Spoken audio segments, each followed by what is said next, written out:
Vamos hacia el sur del continente. Hay tensión en Venezuela por una sublevación de militares que fue apoyada por un grupo de indígenas. Esto se ha reportado en las últimas horas. El grupo pertenece a la etnia Apemona. Estaban armados, fueron liderados por un oficial desertor del ejército venezolano que se habría tomado las instalaciones del batallón 513 Mariano Montilla. Está ubicado en el municipio Gran Sabana, en el estado Bolívar, en el suroriente del territorio venezolano. Ricardo Delgado, ex alcalde de esa localidad, reportó los hechos a través de las redes sociales. Él dijo que en el asalto fueron sustraídos 112 fusiles AK-103, 9 pistolas 9 milímetros, 5 escopetas y municiones. Esto habría ocurrido en 2 sitios distintos. Los militares, los indígenas también huyeron y en la vía se encontraron con un puesto de control. Iban a bordo de una camioneta Hilux. Allí se generó un enfrentamiento que dejó un soldado muerto, otro herido. Este levantamiento tenía como objetivo, dice el exfuncionario local, acciones militares en contra del régimen de Nicolás Maduro. Sublevación de oficiales, batallón 513 Mariano Montilla, y tomaron rehén al comandante y se dirigen a Santa Elena y están haciendo llamado a la población civil y a la GNB para que se unan al Ejército Libertador y se comience el cese de la usurpación. Precisamente nos acompaña Ricardo Delgado, representante de los indígenas Pemones, exalcalde de Gran Sabana. Escuchábamos lo que escribía en el tuit y vamos a ampliar esta información para saber qué ha pasado desde entonces hasta ahora. Señor Delgado, gracias por estar con nosotros. Bienvenido. Bueno, buenas tardes. Un placer. Gracias por la cobertura que nos quieren hacer ante tanta desinformación y contrainformación que el régimen ha levantado desde esta madrugada cuando comenzaron de manera sorpresiva esta asociación de jóvenes indígenas con jóvenes oficiales de la Fuerza Armada leales a la República para lograr la liberación por lo menos del municipio Gran Sabana, que desde febrero de este año fue tomado por las fuerzas irregulares que maneja el régimen de Maduro. Las fuerzas irregulares nos referimos a agentes encubiertos de DGCIN, a agentes malandros, como llamamos en Venezuela, que están vestidos con uniformes de la Policía del Estado Bolívar, que llamamos CIPE, que son comandados por el gobernador, con el que usurpa la gobernación del Estado Bolívar. ¿Y por qué? ¿Por qué se toman estas acciones? Porque desde el año 2011 estamos denunciando la violación flagrante de la invasión a nuestras tierras, que desde la creación de una empresa minera y petrolera que está a cargo de militares, fueron entregadas las tierras indígenas para su explotación minera. De esa manera, en octubre y noviembre del año 2011 es que comienza la primera incursión de los militares en las tierras en el Alto Paragua.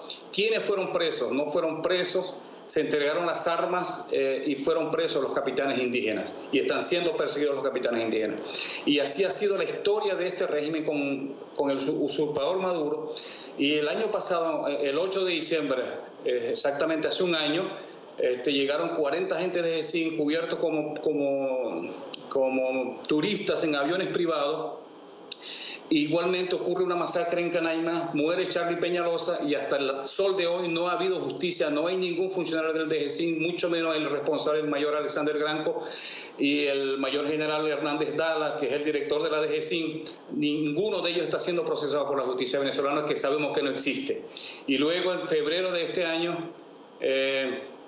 lamentablemente en mi comunidad, entonces llega un batallón del ejército, levanta las armas y con ráfagas mata a 3 personas y 12 salen heridos. Señor no Delgado, hay ningún, sabiendo que hay un...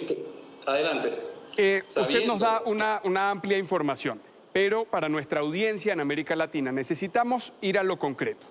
¿Qué ocurrió en las últimas horas? Entendemos que hay grupos irregulares, usted dice, están financiados, ordenados por el régimen de Nicolás Maduro en la zona de la Gran Sabana, en el sur del país. Debemos decir, esto es una zona rica en minerales, en la que hay asiento de no solo indígenas pemones, sino de otras etnias. Pero queremos saber qué fue lo que ocurrió.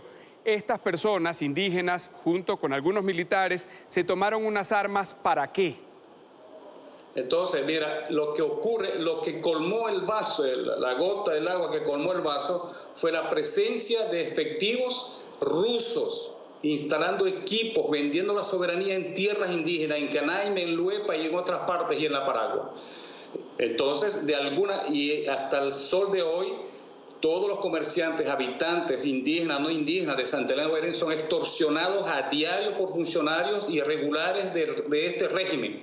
Y de alguna manera teníamos que tomar una acción de estos jóvenes oficiales y nuestros reservistas indígenas Pemón para tomar el control de los fuertes militares y de esa manera por lo menos liberar, dar una sensación de libertad y hacer un llamado al pueblo venezolano que despierte de ese letargo que todavía están esperando que venga algún redentor. Y nosotros responsablemente hicimos eso. Lamentablemente no se pudo tomar la Escamoto, que es la escuadra motorizada que está en Santa Elena de Guairén.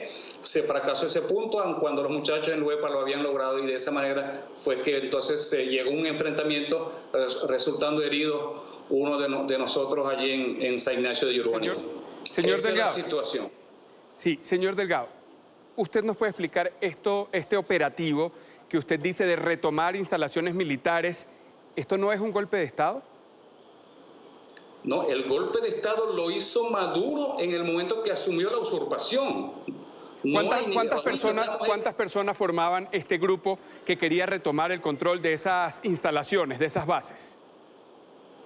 Por lo menos eran 52 personas, entre jóvenes oficiales que estaban allí, sí, más el contingente de indígenas reservistas Pemón.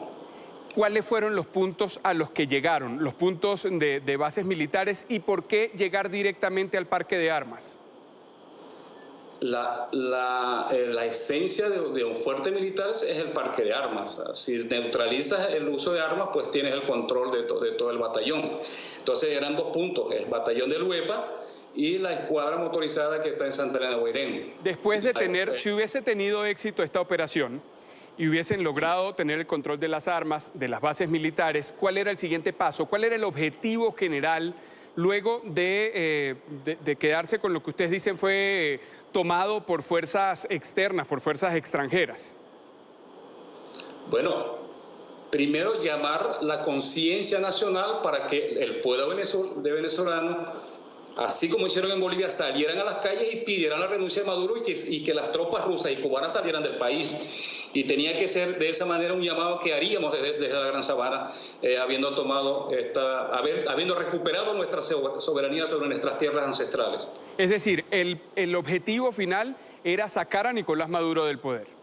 Sacar a Nicolás Maduro de la usurpación que está haciendo allí, porque cada día está vendiendo nuestras riquezas a los rusos, a los chinos y a los iraníes. ¿Ustedes se identifican con los ideales, con las ideas del gobierno interino que preside Juan Guaidó? ¿Ustedes comparten alguna estrategia? ¿Ellos conocían de esto que iban a hacer? Por supuesto. Nosotros desde el mismo principio, sin capucha, nos hemos identificado con el liderazgo de Juan Guaidó. Y desde Pero el mismo principio, él o algún funcionario del gobierno interino de la Asamblea Nacional que tomó las funciones ejecutivas a propósito de denunciar usurpación de funciones, usurpación del poder, ¿sabía lo que ustedes iban a hacer, lo que estaban haciendo, lo que tenían planeado?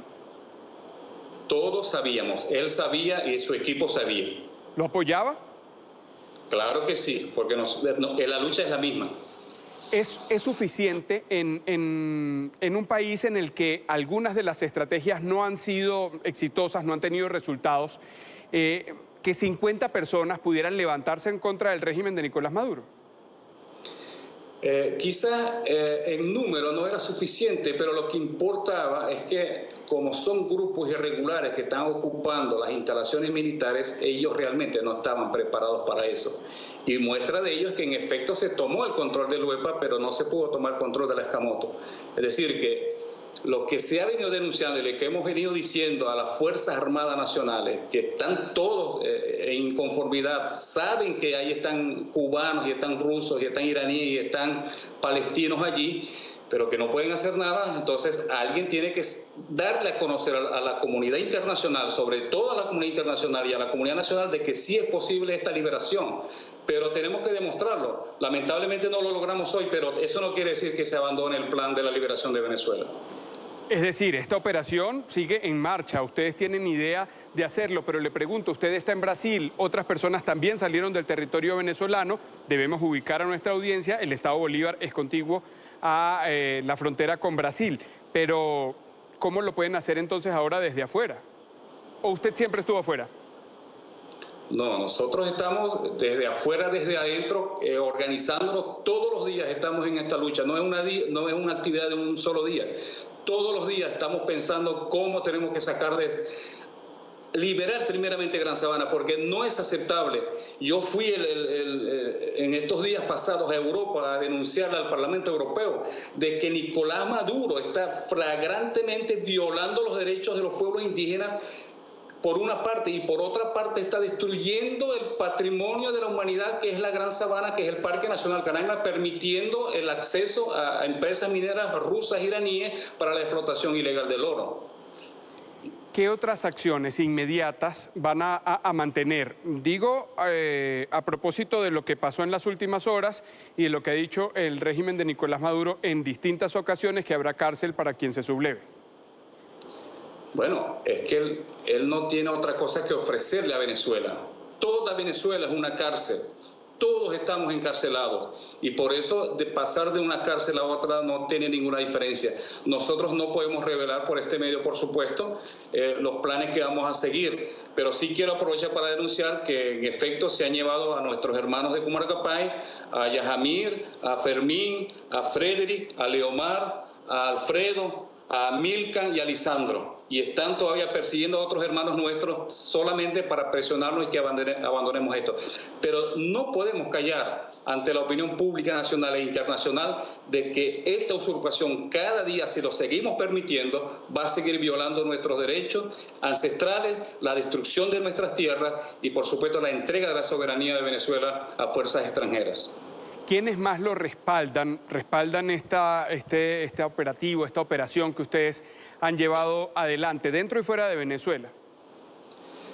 Bueno, no voy a mencionar los que están adentro, pero todos los disidentes de la Fuerza Armada que están fuera de Venezuela en este momento están pendientes de cuál va a ser el próximo paso que va a ocurrir ahora en adelante para el cese de la usurpación. Señor Delgado, usted lidera ese grupo, usted comanda la operación para la liberación de los espacios que usted dice han sido secuestrados, confiscados por agentes rusos, por grupos irregulares que responden al régimen de Maduro. Yo soy uno de los tantos líderes que existe en el pueblo Pemón. ¿Quién más lo acompaña en ese liderazgo? Principal de esto, pero detrás de mí hay cualquier cantidad de líderes, mucho más jóvenes que yo, que se están encargando de ir poco a poco debilitando este régimen, sobre todo en la ocupación de nuestras tierras ancestrales en la Gran Sabana. ¿Dónde están los militares que le acompañaron, los que estuvieron en este operativo, en esta operación de liberación? ¿Están en Venezuela todavía? ¿Alguno ha sido detenido? ¿Alguno logró salir con usted? ¿Está en el mismo territorio brasileño? Algunos están conmigo, otros todavía están refugiados en alguna parte de los bosques de la Gran Sabana. Uno ha sido detenido, lo están torturando para que revele la posición de los demás que están allí. Y esa es la situación. Pero quiero decirles, es muy difícil cuando hay venezolanos que cuando observan este tipo de cosas piensan que es simplemente juego. La libertad de Venezuela no es ningún juego y simplemente se concentran en reclamarle a alguien como Juan Guaidó. Pero Juan Guaidó es el líder, pero los demás también somos líderes y tenemos que asumir nuestra responsabilidad y tenemos que cerciorarnos mucho de que hemos hecho todo cuanto podamos para que esta usurpación llegue a su cese. ¿Cuáles son, en líneas generales, los pasos en los que usted comulga o va en paralelo con el gobierno interino? Porque hasta este momento no había sido por parte de Guaidó, de los diputados de la Asamblea Nacional, de los funcionarios del gobierno encargado, una operación como esta, el objetivo o la vía para llegar al objetivo, que es el cese de la usurpación. Bueno, lo que pasó el 30 de abril lamentablemente fracasó y ahí estuvo personalmente el presidente encargado Juan Guaidó al frente de esa operación que lamentablemente fracasó por otras razones que no vamos a mencionar, pero quiero decir lo siguiente de manera clara. Tenemos todos los elementos posibles para que esta usurpación cese. ¿Qué ocurre con la Gran Sabana? ¿Por qué nuestro interés en la Gran Sabana? Porque el único comercio por donde están sacando el oro, recuerden que recientemente cayó un avión allí que estaba llevando el oro de Guasipati.